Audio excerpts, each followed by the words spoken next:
Ang depensa ni Rodrigo Duterte ay humarap sa isang matinding pagsubok. Ang International Criminal Court ay buong pagkakaisang tinanggihan ang kanyang pagtatangka na tanggalin ang dalawang hukom sa kanyang kaso.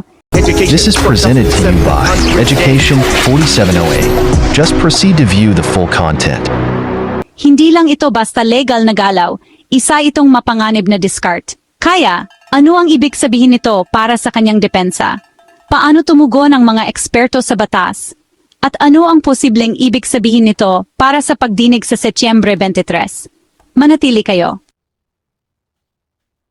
Sa isang nagkakaisang desisyon, ibinasura ng buong lupon ng mga hukom ng ICC ang mosyon ni Duterte na i-disqualify sina Judges Rene Adelaide Sophie Alapinigansu at Maria del Socorro Flores Liera. Inakusahan ng mosyon ang mga hukom ng pagkiling, itinuturo ang kanilang diumano'y mga nakaraang pahayag at propesyonal na ugnayan. Ngunit hindi lang basta tinanggihan ng ICC ang kahilingan. Ginawa nila ito ng walang pag-aalinlangan. Ipinasya ng mga hukom na walang makatwirang indikasyon ng pagkiling at binigyang diin ang integridad ng proseso ng hudikatura nito. Ipinahihiwatig nito ang isang malinaw na mensahe. Hindi papayagan ng korte ang mga pagtatangka na antalahin o hadlangan ang mga paglilitis sa pamamagitan ng teknikalidad sa pamamaraan. Mabilis ang mga reaksyon at hati ang mga pananaw.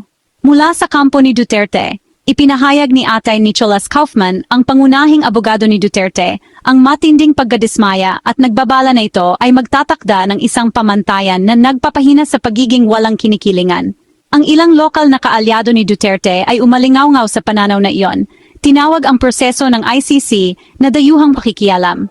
Mula sa mga eksperto sa batas at mga grupo ng biktima, nakita ng mga internasyonal na iskolar ng batas ang desisyon bilang inaasahan. Isang professor na Dutch ang nagsabi sa Al Jazeera, mahina ang mosyon na batay sa haka-haka, hindi sa ebidensya ng pagkiling. Samantala, tinanggap ng mga grupo ng karapatang pantao sa Pilipinas ang desisyon bilang isang pagpapatunay ng proseso ng hudikatura. Dito sa Pilipinas, nananatiling hati ang opinyon ng publiko. Ang mga hashtag sa social media, tulad No to Foreign Courts, ay sandaling nag-trend, ngunit gayon din ang justice for victims. Kaya, bakit nga ba isinampa ng team ni Duterte ang mosyon na ito? Maraming analista ang nagsasabi na ito ay isang taktika para magpaantala, isang paraan para ipagpaliban ang pagdinig sa Setyembre 23 o para pagdududahan ang lehitimong kapangyarihan ng korte. Ipinaliwanag ni political scientist Dr. Miriam Cañete, kapag kumikitid na ang iyong legal na opsyon, ang pag-atake sa mismong proseso ang nagiging huling paraan mo. Ang iba naman ay nagsasabing layunin nitong bumuo ng isang pampublikong naratibo na ipinipinta ang ICC bilang may kinikilingan sa pag-asang magkaisa ang damdaming nasyonalista. Ngunit pumaligtad ang galaw na ito. Sa halip na hatiin ng korte, pinatibay nito ang panloob na pagkakaisa. Malamang na ngayon ay mas magiging desidido ang korte sa pagpasok sa pre-trial phase. Ang pagtanggi ay nagtatakda ng entablado para sa pagdinig ng kumpirmasyon ng mga kaso sa Setyembre 23. Dito magpapasya ang mga hukom kung sapat na ba ang kaso para ituloy sa ganap na paglilitis. Ang mahalaga dito ay buo ang pre-trial chamber. Ang parehong mga hukom ang diringgin ang ebidensya. Ibig sabihin, mas kaunti na ang magagamit na paraan ng depensa ni Duterte para hamunin ang kredibilidad ng korte sa mahalagang pagdinig na iyon. At, sa totoo lang, ang pressure ay nasa depensa na ngayon na magbigay ng sustansya, hindi mga paglihis sa proseso.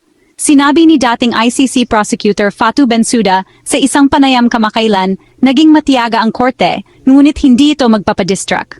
Kung maghahatid ang prosekusyon ng isang malinaw na kaso, hindi may iwasan ang paglilitis.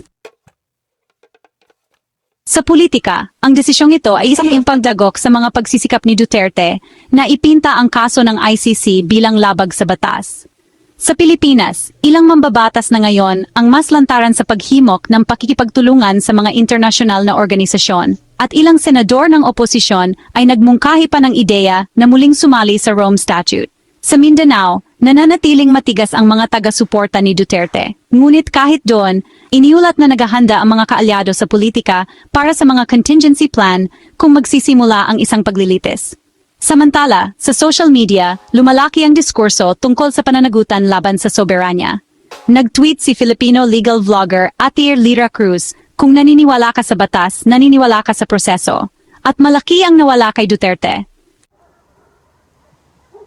Kaya, ano na ang mangyayari ngayon? Sa maikling panahon, patuloy ang prosekusyon sa paghahanda ng ebidensya at listahan ng mga testigo, habang ang depensa naman ay kailangan ng ibalik ang focus sa nilalaman, ang pagkontra sa mga kasong krimen laban sa sangkatauhan.